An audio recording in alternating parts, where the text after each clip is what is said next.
majelis ini. Sebelum kita mulai kajian kita berdoa kepada Allah, semoga siapapun kita yang hadir dalam majelis ini, insya Allah Allah sehatkan badan kita, Allah kuatkan jasad kita, Allah tambah ruh keimanan kita, Allah luaskan rezeki kita, Allah angkat segala masalah kita, Allah jauhkan kita dari orang-orang zalim, Allah matikan kita dalam keadaan husnul khatimah. Amin, Allahumma amin. Ibu-ibu semua sehat? Alhamdulillah. Baik, bulan lalu kita telah membahas, minggu lalu maksudnya kita telah membahas tentang bab talak. Hari ini ibu ingin lanjutkan ke bab tata cara wudu, baik di tempat umum pakai spray, tayamum, atau gimana caranya wudu di tempat umum, di tempat-tempat yang tidak kita bisa kondisikan. Kita akan bahas secara detail jeroan-jeroannya sampai kita paham.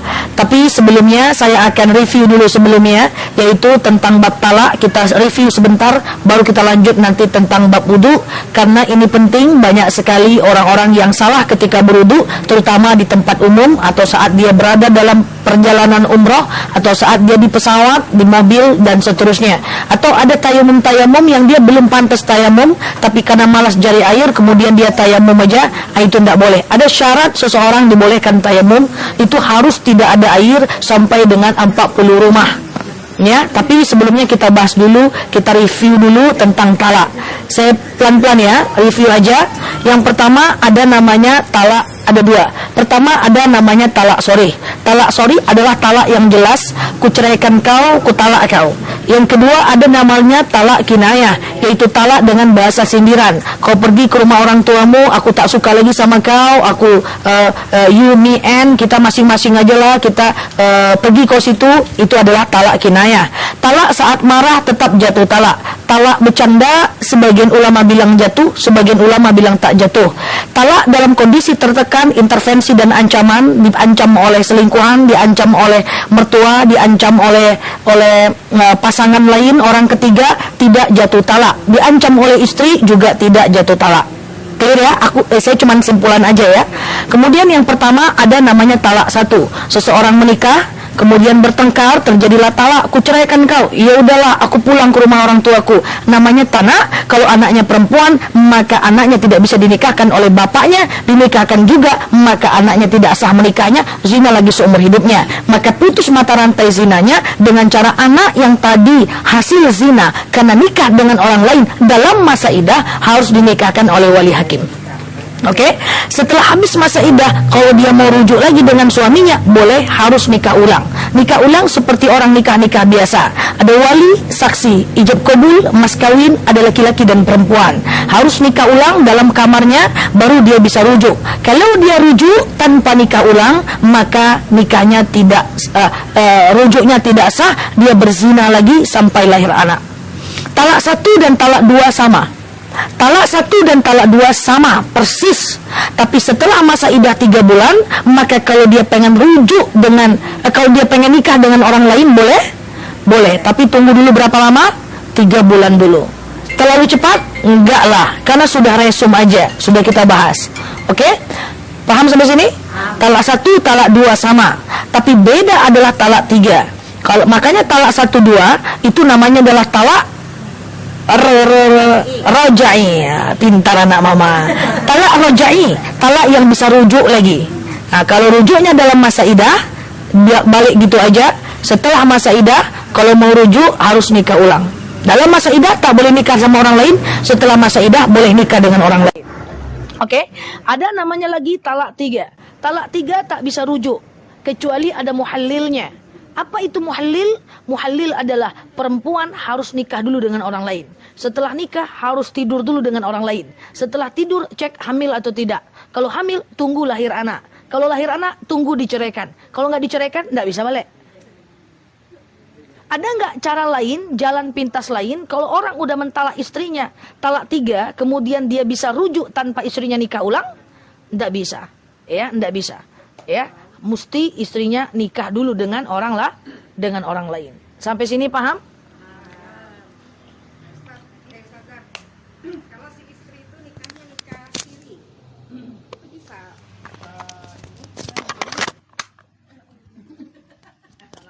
Cek sound, cek. Oke. Iya.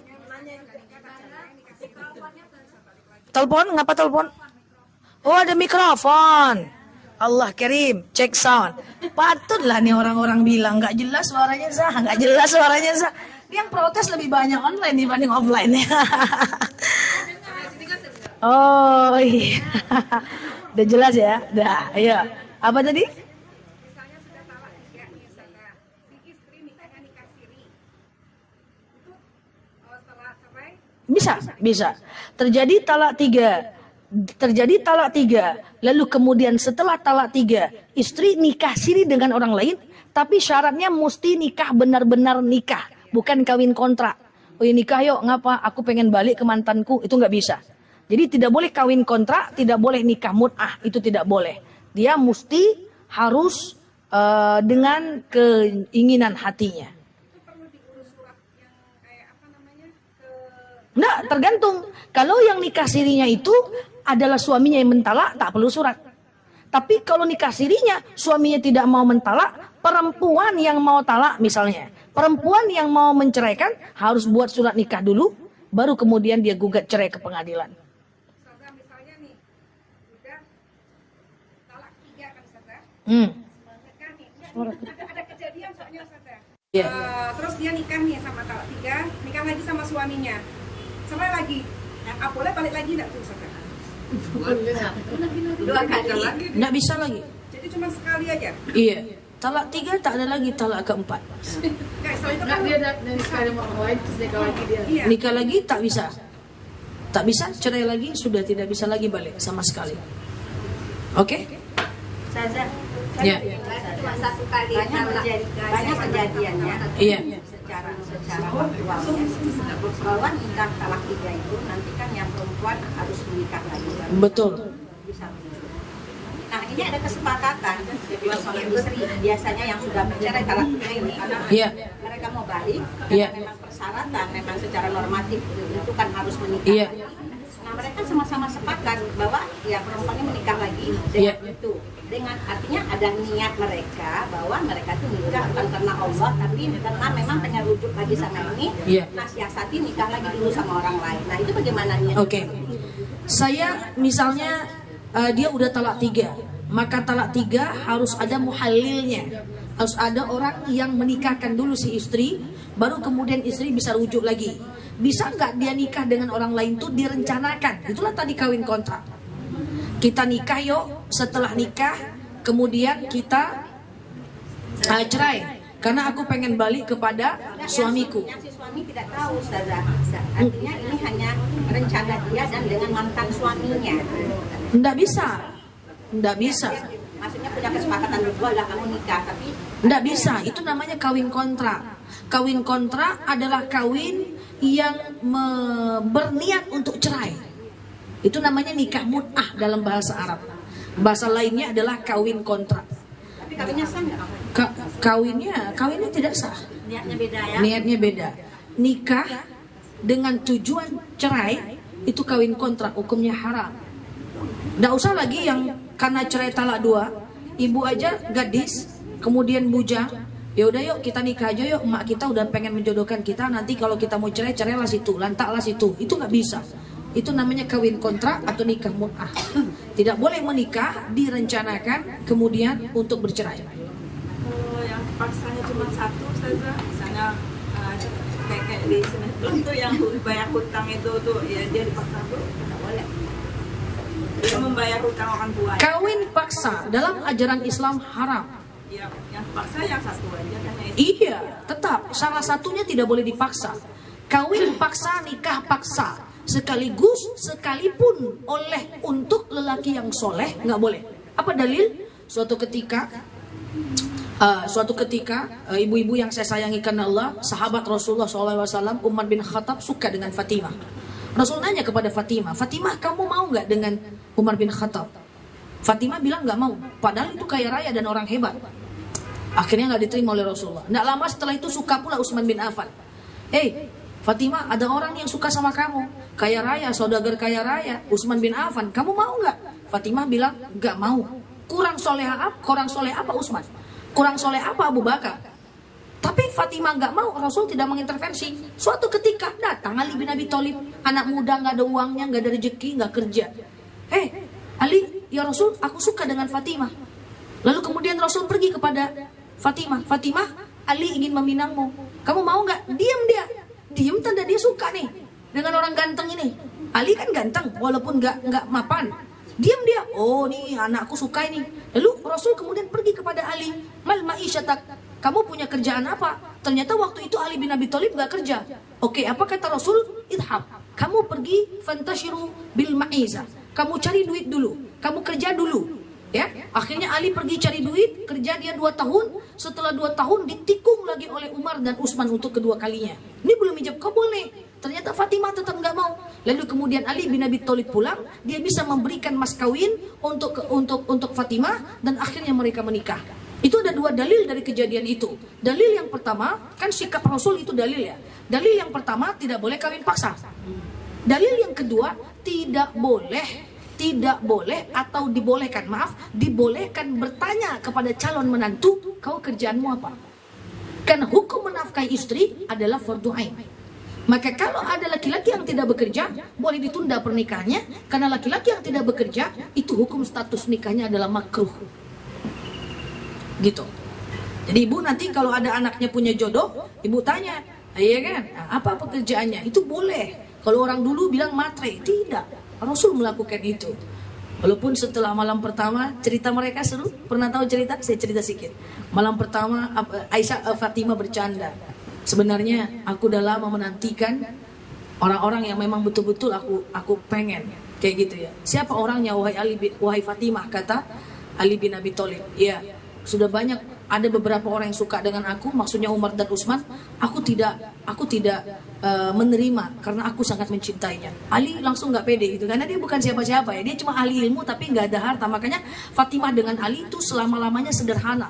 Makanya Fatimah seumur hidup itu membantu keuangan suaminya, seumur hidup. Jadi kalau ada ibu membantu keuangan suami seumur hidup, itu Fatimah lah. Seumur hidup dia membantu, ibaratnya dia jualan gandum ya, dia tumbuk gandum. Siapa yang kau cintai? Kalau engkau memang tidak mencintaiku, malam ini pun kutala engkau asal dia lebih baik dibanding aku. Wah, so sweet. Siapa orang-orang yang telah kamu banyak tolak? Sahabat yang kau tolak karena mencintainya. Kalau memang kau mencintainya dan dia lebih baik dibanding aku, malam ini kutala engkau dan besok aku akan antarkan engkau untuk melamarnya. Apa kata Fatimah? Orangnya itu ada di hadapanku. Ajik. Gitu. Jadi Fatimah tuh dia suka ya, walaupun itu sederhana. Jadi kalau ada yang membantu keuangan ekonomi keluarga, itu Fatimah. Ada istri yang dia cuma makan uang suaminya aja. Siapa tuh? Ya aku ya. Ya kan uang suaminya aja. Siapa? Aisyah. Aisyah tuh tak pernah kerja dia. Aisyah tuh ahli ilmu. Dia meriwayatkan banyak hadis. Dia pintar, hafalannya kuat. Kalau ndak ada Aisyah, ya Allah, apa jadinya Islam ini? Karena kita tahu cara tidur Rasul, cara makan Rasul, cara Rasul di kamar mandi, cara Rasul masuk WC, cara Rasul keluar WC, cara Rasul berhubungan badan, itu dari Aisyah. Kalau ndak ada Aisyah, ndak mungkin Abu Hurairah yang menyampaikan. Hadis tentang kepribadian Rasul itu dari Aisyah. Aisyah itu tak pernah masak, tak pernah ngapa-ngapain, punya khadimat pembantu 9. Jadi makan uang suami saja. Jadi kalau ada ibu dibilang, oh kau makan uang suami aja, Aisyah bestoy. Ya. Aisyah itu udah luar biasa. Aisyah itu bapaknya udah orang kaya, udah Abu Bakar, bapaknya udah mantap. Dan Aisyah nikah dengan Rasulullah saat Rasul sudah di Madinah. Madinah Rasul udah banyak dapat harta rampasan perang. Oke? Nah, ada yang lebih mapan dibanding suami? Ada, Khadijah. Semua bisa masuk surga. Mau yang bantu keuangan suami, Fatimah. Mau yang makan uang suami, Aisyah. Allah kirim. Mau yang lebih mapan dibanding suami, Khadijah. Semua bisa masuk surga? Bisa. Slow aja. Silakan. Ajik. Ada orang pandang, misalnya dia udah sekarat gitu kan Ustazah. Terus anaknya ini sebetulnya anaknya perempuan, misalnya udah talak 3. Udah. Siapa yang sekarat? Bapaknya. Bapaknya sekarat, anaknya talak 3. Iya, 3. Terus bapak. Anaknya perempuan laki-laki? Perempuan. Anaknya perempuan. Ya. Jadi bapaknya nih kena sekarat, dia pengen anaknya nih balik ke suami. Karena sekarat, maka dia pengen anaknya balik ke suaminya. Iya, sementara kan udah talak 3. Sementara udah talak 3. Ya, tapi kan harus nikah dulu. Harus nikah dulu dengan orang lain. Ya. Nah, itu hukumnya gimana, Ustazah? Hukum apa? Harus diikutin atau Si perempuan nggak mau nikah. ya, Baik, karena si ada seorang perempuan yang sudah ditalak 3 oleh suaminya. Lalu kemudian orang tuanya sakaratul maut, lalu orang tuanya meninggalkan pesan, "Nak, rujuklah engkau dengan suami engkau." Dalam kondisi talak 3.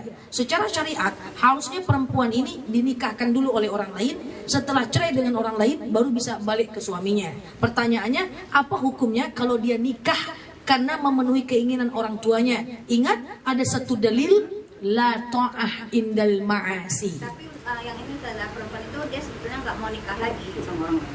Persoalan mau nikah atau enggak dia ada 2 variabel. Pertama adalah la ta'ah indal ma'asi.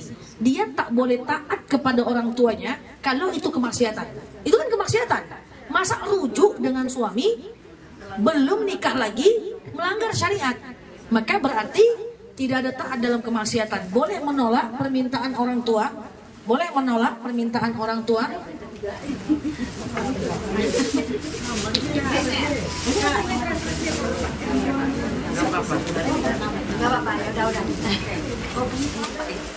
Nah, boleh menolak permintaan orang tua karena orang tua mengajarkan kepada kemaksiatan. Apalagi 2 variabel yang kedua, kalau dia tetap nikah maka dia nikah paksa. Tak boleh, tak boleh. Ustazah, kalau mereka nggak pernah bercerai, nggak pernah ribut, tahu-tahu suaminya bilang talak 3, boleh langsung talak 3. Baik, Ustazah nggak pernah bercerai, nggak pernah ribut, nggak pernah apa-apa, tahu-tahu suami bilang talak 3, boleh langsung talak 3.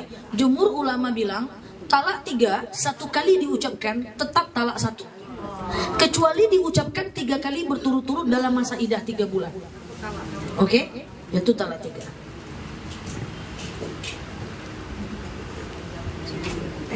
Ada lagi? Kenapa?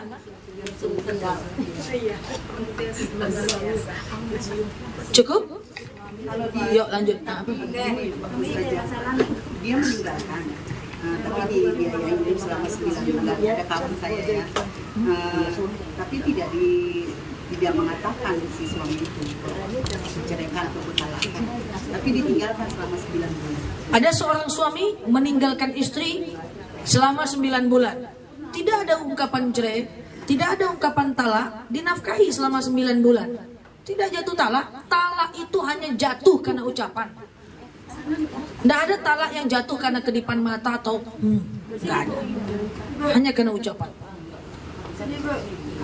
Kalau tidak diucapkan tapi dia tidak dinafkahkan selama 3 bulan. Kalau tidak diucapkan talak dari seorang suami kepada istrinya, lalu kemudian tidak dinafkahi 3 bulan atau 6 bulan berturut-turut, istrinya ridho nggak? Kalau istri ridho, tidak jatuh talak. Kalau istri tak ridho, tetap tidak jatuh talak kecuali istri melaporkannya ke pengadilan. Baca.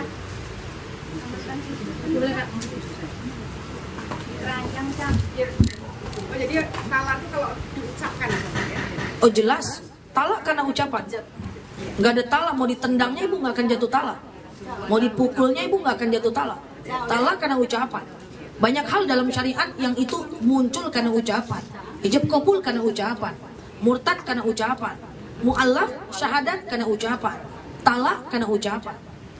Ustazah, kalau ada istri dia bertengkar sama suaminya selalu mengatakan cerai aku. Yang cerai itu minta cerai siapa? Si istri. Andai-mandai. Suami ya, Bu. Gimana? Bu, ke depan aja Bu.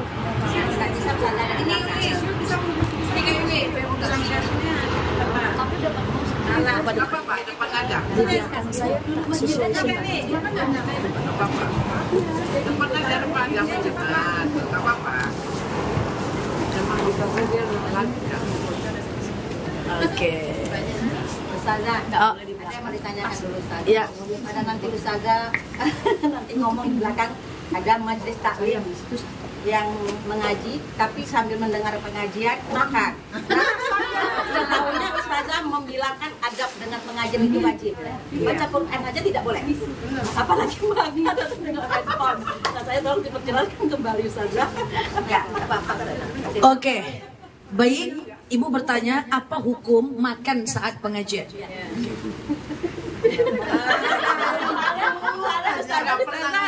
Ustazah udah pernah ngomong pengajiannya. Payah. Biasanya terbentang ya. Oke, baik. Sebenarnya itu adab. Jadi adab dalam pengajian fokus mendengarkan. Tapi berdosa nggak kalau ibu makan? Tidak berdosa. Adabnya saja. Tapi saya tipe yang tidak melarang jamaahnya makan. Iya. Cuma kadang-kadang pagi belum sarapan. Saya tipe yang tidak melarang ibu-ibu sambil ngopi atau buat kopi panas terus ibu makan. Saya tipe yang tidak membantah itu. Iya. Karena secara syariat tak masalah, adabnya itu yang kena. Tapi adab kan hukuman manusia saja. Tapi ibu yang mengukur diri. Apakah dengan makan nanti talak duanya jadi nggak paham? Itu masalahnya, ya kan? Apakah? Tapi nggak apa-apa, daripada ibu lapar, nikmati aja, nggak ada masalah. Selama ini saya nggak ada masalah. Nah, cuman di belakang saya dihindari, karena tak sesuai sunnah. Jadi di belakang saya tidak boleh. Ya, makanya saya selalu bilang ke depan. Yang di belakang cuma boleh ikhwan. Ya, selagi di akhwat adab menuntut ilmu adalah murid. Maaf, bukan saya bilang ibu murid ya, maksudnya jemaah tidak disunahkan di belakang namanya tak siapanya lah. Samping sejajar boleh. Cuma banyak yang seperti itu adab majelis ilmu. Iya, adab majelis ilmu. Bahkan adabnya itu dekat-dekat, harusnya duduk dekat-dekat, lutut bertemu lutut. Cuma masalahnya adalah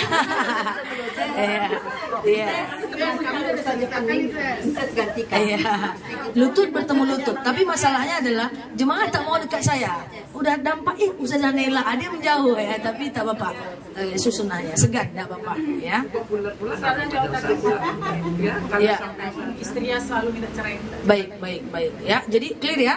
Cuma kalau megang handphone itu, kalau mencatat di handphone boleh. Saya tidak carankan kalau buat ibu-ibu sih. Tapi saya tidak pernah tegur ya. Saya tidak pernah tegur. Cuman kalau ibu main handphone itu ibu akan terdistraksi fokusnya. Mau contoh saya? Mau contoh saya sebentar? 3 menit boleh? Ibu berdiri, ibu incas ya. Ibu incas berdiri. Saya kasih contoh. Dimanapun pengajian, dimanapun seminar, kalau nengok handphone efeknya tak bagus untuk kita. Coba ya. Jangan gitu. Oke. Ibu, ini tangannya gini. Kuat. Satu aja. Kuat, tahan kuat, lihat ke depan. Tahan kuat, ingat mantan. Oh enggak ya. Tahan kuat ya. Oke, tahan kuat, tahan pukulan saya, tahan ya. Oke. Oke, susah ya. Ambil handphone. Ya. Handphone buka handphone. Nah, buka handphone ya. Buka handphone pakai tangan apa biasanya ibu buka handphone? Kanan ya, silakan. Buka WhatsApp. Buka scroll aja, baca aja, scroll aja. Lihat handphone ya. Tahan sekuat-kuatnya tapi handphone dilihat ya. Tahan sekuat-kuatnya tapi handphone dilihat ya. Nah, hancur kan? Hancur. Fokus hancur. Kok bisa gitu ya? Coba lagi. Kok bisa gitu ya? Ya, yuk buka Instagram apa buka. Ya, dah. Kuat sekuat-kuatnya ya. Fokus hancur. Betul? Fokus hancur. Tak bisa? Nggak bisa. Coba nggak usah megang handphone lagi. Padahal nggak baca apa-apa kan? Nah, ya. Dah, tahan kuat-kuat, tahan kuat-kuat. Nggak bisa kan? Paham? Itulah efek. Nah, itulah efek kalau kita tak megang handphone. Saya sesak nafas. Tuh kan? Dia tahan tangannya, saya turunkan sekuat-kuatnya, gak bisa. Kalau dia fokus, megang handphone, tangan kanannya, diginikannya tangan, saya satu jari aja, jatuh. Padahal udah berusaha menahan. Itulah distraksi daripada handphone. Bahwa saraf kita itu gak bisa terganggu distraksinya. Dalam kehidupan juga kayak gitu. Kita tak boleh pikirin banyak hal. Karena kalau kita pikirin banyak hal, kita jadi tak fokus. Jadi sebenarnya nengok handphone saya tidak pernah. Karena kalau saya ibu misalnya nengok handphone Bu Titin jangan nengok handphone, saya tak boleh secara adab karena menegur orang depan orang lain. Nah, secara adab saya nggak boleh. Misalnya Bu Titin lagi nengok handphone nih, Kak Elma lagi nengok handphone, Kak jangan tutup handphonenya. Saya ustazah, saya mengingatkan beliau di hadapan orang lain tak boleh. Walaupun orang salah tak boleh. Makanya saya tak pernah tegur. Maklum. Oke, terbayang? Rasa? Nah, gitu ya. Jadi sebenarnya seperti itu aja sih. Kecuali kalau ibu nengoknya nyata. Jadi, tapi saya tidak ada pandang-pandang negatif ketika itu pun terjadi. Tapi kebayangkan ruginya gimana? Sementara ngaji cuma setengah jam ya. Sejam. Hah? Saya kalau 2021 saja. Masih ingat? Oh, Masya Allah. Oke, lanjut. Tercengang-cengang, wah itu efek aku nengok handphone. Bayangin ibu nengok handphone saat suaminya ngomong, nggak selesai itu urusan. Hah? Kita main handphone, suami ngomong marah. Berat. Makanya saya, bangun pagi jangan handphone duluan lihat. Saya tak lihat handphone bangun pagi. Terganggu fokus apa yang kita baca di pagi hari itu akan membuat kita sampai kita tidur. Apalagi ketemu pula dengan kawan toksik pagi-pagi, kok nggak balas chat aku, mende. Mati. Ayo. Oke, yuk lanjut. Iya. Suami istri itu sering bertengkar, tapi suaminya sabar. Nah istrinya setiap bertengkar itu selalu mengatakan ceraikan aku. Nah itu sering kali. Nah hukumnya apa tuh? Iya, istrinya ngomong ceraikan aku, mau kepala ke bawah, kaki ke atas, minta cerai sampai akhir zaman. Selagi suami nggak mengganggu, nggak jatuh talak. Hukumnya ada, hukumnya nggak jatuh talak. Ya hukumannya palingan ibu menyakiti. Hak suami. Talak murni hak prerogatif seorang suami. Tapi kalau misalnya Ustazah, istri kan minta cerai, suami nggak mau menceraikan. Akhirnya kan kalau diurus ke pengadilan, misalnya kayak gitu, istrinya menggugat cerai misalnya kayak gitu, bagaimana Ustazah? Ustazah, seorang suami tak mau cerai, seorang istri pengen gugat. Lalu diurus ke pengadilan. Gimana? Jatuh, Bu. Nanti datang aja sidangnya. Kok saya jadi tutorial ya? Nanti akan ada namanya gugat menggugat, bantah-bantah. Masuk selanjutnya saksi bukti. Selagi istrinya bertahan, saya nggak mau. Itu tidak akan bisa. Hakim memaksa. Masalahnya adalah saya nggak mau, tapi nangis. Biasanya hakim akan baca, ini orang galau, akan diberikan waktu untuk berpikir. Ujung-ujungnya nggak balik lagi sidang kedua, rujuk lagi. Itu perempuan. Perempuan di luar kepala hakim. Makanya ada mediasi. Jarak dari satu mediasi ke mediasi lain dia lamakan supaya ada rayu-rayuan di sini. Janganlah deh. Wah, enggak jadilah bang, ujung-ujungnya enggak datang. Semakin tidak bercerai, semakin bagus seorang hakim.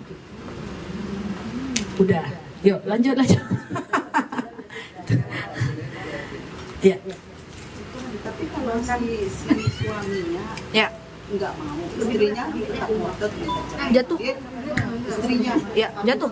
Pasti bakal jatuh ya. suaminya nggak mau. Suami nggak mau, istri tetap ngotot, tapi istri terus datang sidang, istri terus menghadirkan saksi, istri terus sampai akhir sidang jatuhlah. Tapi kan bijakan kata Ya, tapi hakim nanti yang menjatuhkan. Keputusan hakim yang mau ini. Sudah wudhu lagi Ustazah, wudhu. Wudhu lagi, ya, ayo. Waktu cuma sedikit lagi. Kalau kegantung bab wudhunya enggak apa-apa. Tergantung tapi tak batali. Nah, bab wudhu. Ibu-ibu yang saya sayangi karena Allah. Sekarang kita belajar bab tayamum dulu sebentar ya sebelum wudhu. Tayamum ada syarat. Syarat tayamum adalah harus tidak ada air sampai 40 rumah. Jadi nggak bisa ibu di sini terus tidak ada air dawai tayamum aja lah. Padahal di kamar mandi simpang Gedung Juang ada air. Ibu harus jalan kaki ke sana cari air. Tidak boleh tayamum tuh asal-asalan. Ngantri toiletnya aku tayamum aja lah. Nggak bisa sesukanya, Besti. Harus dipastikan nggak ada air. Di rumah ibu air mati, air pump mati, shower mati, semua mati, meninggal, semuanya nggak ada air lagi. Ibu pergi ke tetangga, tak ada tetangga, pergi tetangga, tak ada tetangga, pergi tetangga. Baru endingnya baru bisa tayamum. Kata anak SD-nya udah pernah belajar. Nah, iya. Oke, 40 rumah. Tuh anak kecil aja tahu. Kalau ibu, generasi beda.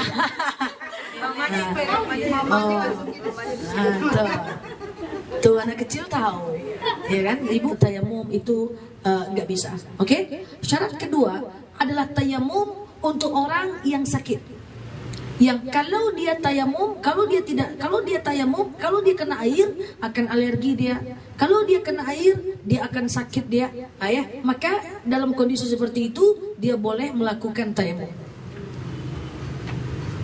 Atau dia stroke dia, atau misalnya kalau dia misalnya ada seorang nenek-nenek, kemarin ada kejadian, dia di lantai atas, dia kamarnya di bawah, kamar mandinya di atas, sebatang kara, seorang diri.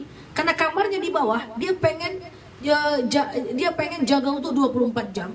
Atau dia setiap pengen sholat takut naik turun kemudian akan mendatangkan mudarat, dia terjatuh terpeleset karena dia sudah nenek-nenek, maka dia dibolehkan untuk tayamum. Oke? Cara tayamum gimana? Yuk semuanya, sengaja aku. Lagi. Bertayamum.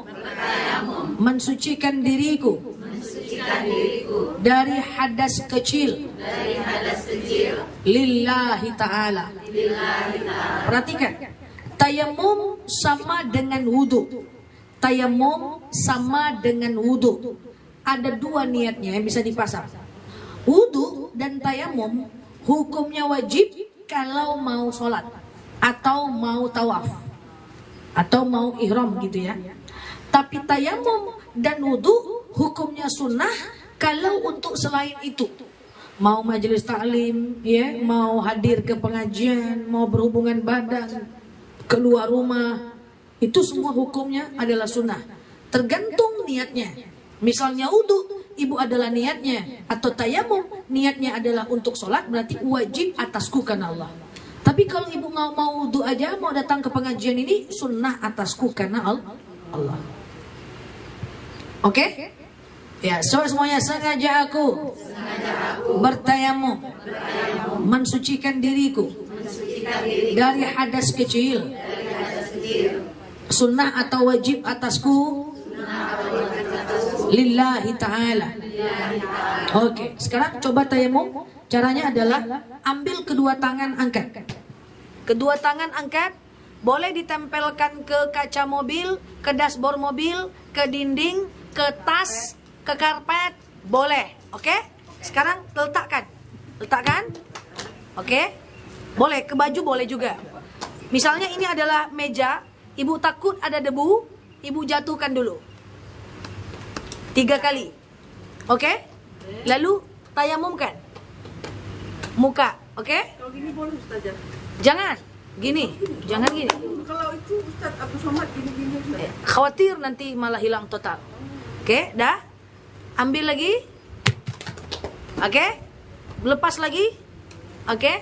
Nah, sekarang ambil tangan kanannya diangkat. Tangan kirinya diangkat. Dari belakang ya.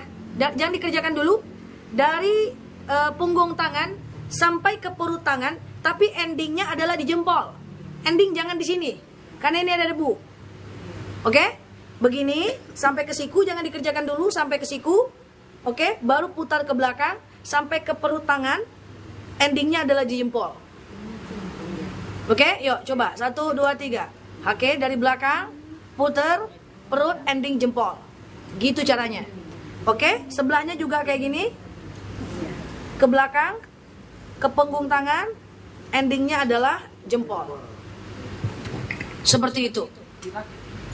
Hah? Apa? Enggak usah dilepas perhiasan. Baju juga jangan dising-singkan dengan baju. Di dalam baju boleh, di luar baju boleh. Kenapa nggak usah disisihkan dengan bajunya? Enggak usah dising-singkan dengan baju. Satu kali aja. Harus sampai siku. Kalau di tempat umum tidak boleh sing-singkan lengan baju. Tidak boleh. Jangan sing-singkan lengan baju dalam pesawat. Pesawat itu makanul am, wilayah umum. Wilayah yang kalau orang mau nengok kita, dia harus tidak boleh tidak pakai izin. Jangan sing-singkan lengan baju walaupun dalam pesawat. 1 kali saja masing-masing. Kalau masih pakai celana, belum hijrah, pengen sholat dalam mobil, masih pakai celana, ambilkan sarung, tutupkan kepahanya. Kerudung sampai dada cukup. Tangan sepergelangan boleh nampak. Sholat di mobil, di mana arah mobil, di situ arah kiblat.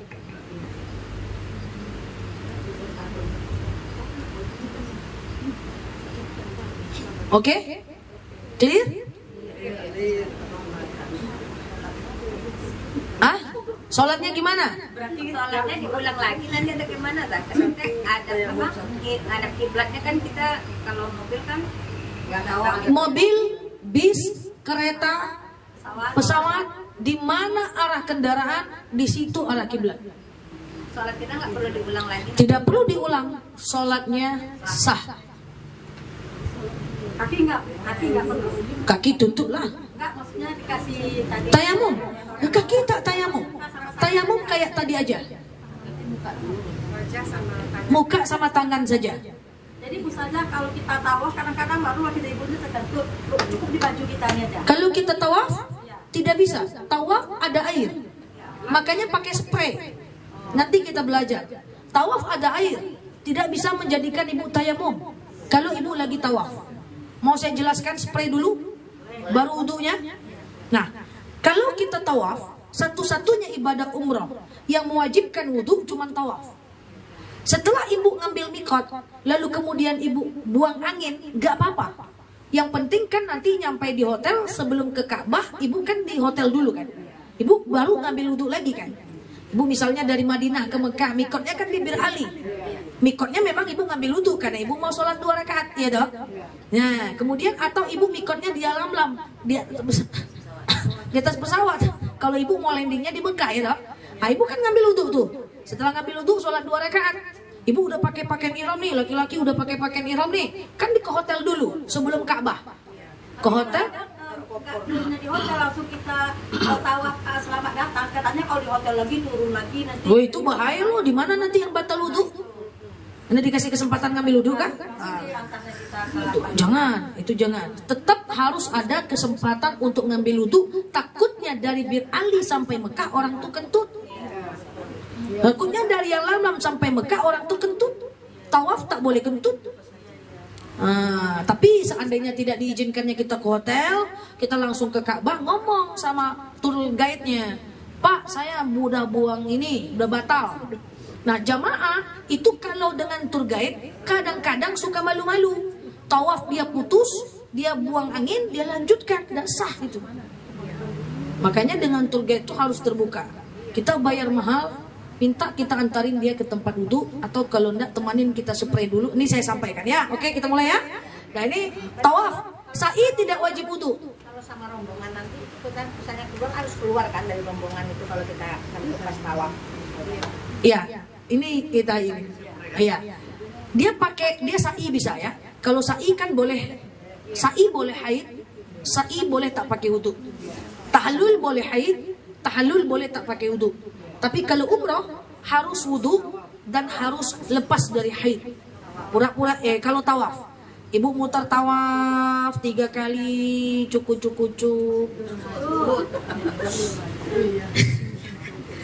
Lalu terputuslah ibu, kayak gitu, ibu buang angin lah, cak-caknya nih. Maka cara pertama, ini ibu pilih aja yang mana. Cara pertama, minta tolong oleh tour guide-nya antarkan saya berwudu. Itu cara pertama, yang paling bagus. Kan tour guide-nya ada 2, yang dari sini dan yang di sana. Yang di sana nemanin tawaf, yang di sini minta temanin.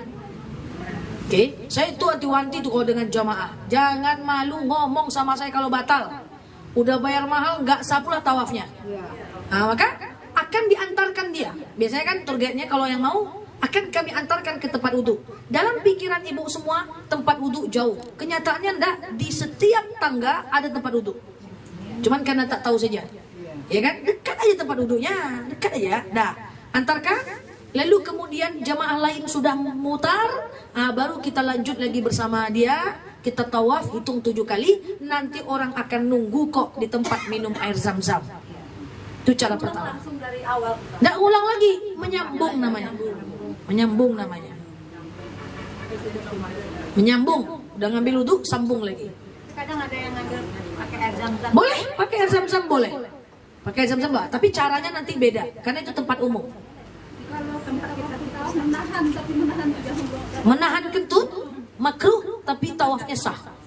Makruh dikerjakan dapat pahala, ditinggalkan, makruh dikerjakan gak apa-apa, tapi Allah tidak suka, ditinggalkan lebih baik. Dah, sekarang cara yang kedua adalah pakai spray. Ya, cara pakai spray, ingat ya, rukun wudu cuma dikit aja. Pertama rukun wudu adalah niat. Oke? Sengaja aku mengambil wudu, mensucikan diriku dari hadas kecil, sunnah atau wajib, karena mau tawaf wajib atasku karena Allah. Oke? Lalu sambil jalan aja nggak apa-apa, semprotkan ke mukanya. Makanya kalau kita naik pesawat Malaysian Airlines tuh biasanya dikasihnya spraynya, botol spraynya. Semprotkan muka yang tampak saja, ma dhahara minha, muka yang tampak saja, semprotkan. Oke? Sambil jalan lagi pelan-pelan. Jalan, ingat ya, jalan tetap ke depan, tidak boleh nengok ke belakang batal tawafnya.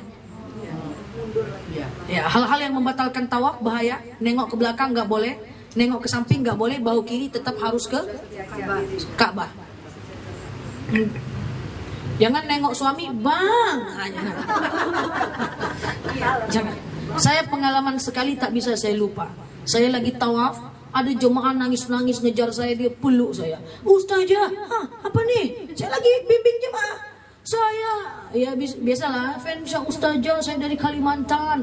Oh iya, oke. Masalahnya bukan fansnya, masalahnya ibu dari mana barisannya? Tuh di depan saja. Ya Allah, ibu udah ngejar saya ke belakang. Ya ibu ikut saya, nanti saya antar ibu, nanti sambung lagi, ibu ulang lagi tawaf. Akhirnya saya berhutang menemani dia tawaf sampai selesai. Itu tak boleh. Bahaya kalau tak ada ilmu. Pergi umrah harus detil ilmu sampai jeroan-jeroannya. Kalau nggak tahu ya gimana. Tapi yang seperti itu harus tahu. Belajar pelan-pelan ya. Nah lanjut dulu. Spray. Apa? Silakan. Kalau tawaf kita batal, itu kita ulangnya di tempat awal lagi. Kalau batal, ulang dari awal. Tapi kalau batal karena wudu, lanjut boleh. Oke? Spray ya, spray muka, cus kayak gitu bunyinya. Menghadap membalik ke belakang batal bu tawaf. Masuk Hijr Ismail batal bu. Oh. Kapan-kapan harus manasik lepas. Umroh nggak umroh manasik aja kita di sini. Iya kan? Selesai kan? Atau umroh sama saya. Iya. Oh, suka-suka aja. Ini adalah Ka'bah. Di samping Ka'bah ada Hijr Ismail. Suatu ketika anak Rasulullah pengen sholat dalam Ka'bah. Ya Muhammad, aku pengen sholat dalam Ka'bah. Apa kata Rasul? Salluhuna, sholat kau dalam Hijr Ismail. Ditariknya tangan anaknya. Enggak ya Rasulullah, saya pengen sholat dalam Ka'bah. Ditariknya tangannya. Salluhuna, sholat kau di sini. Enggak ya Rasulullah, abi, ayahku, aku pengen sholat dalam Ka'bah. Sholat kau di sini. Lalu kemudian anak tanya, kenapa aku disuruh sholat di Hijr Ismail? Aku kan pengen sholat dalam Ka'bah. Apa kata Rasul? Sholaitak huna, fakannama sholaitak dakhilil Ka'bah. Sholat kau di sini bagaikan sholat di dalam Ka'bah. Karena dulu Ka'bah sampai ke sini. Dulu Ka'bah sampai ke Hijr Ismail. Lama-kelamaan dia kecil.